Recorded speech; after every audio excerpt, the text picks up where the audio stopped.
Maria Alkatiri hato assunto ne foi encontro com o presidente da República Francisco Guterres Luolo iha Palácio Presidencial Nicolau Lobato Baru Petedili. Alkatiri rehan Atu Kompleita Acordo Fronteira Marítima Timor-Leste Presija Mós Negosiasaun ho nasaun Indonesia. Mas que será completa, mas BCF governo ne fiar katak se la implica ba exploração Greater Sunrise nebe tama ona iha acordo entre Timor-Leste no Austrália. Se la halo negociação Indonésia significa que o acordo Indonésia será completo. Também precisa halo negociação Indonésia para o acordo Indonésia sai completo, porque não pendem ela. Decisão lateral não pendem para negociação Indonésia.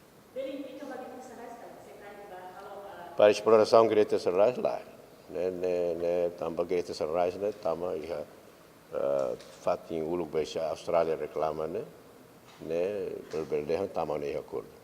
Acordo Fronteira Marítima entre Timor-Leste e Austrália assina iha loronen fulang março tinangne iha Nova York assisti husi Secretário-Geral Nações Unidas António Guterres.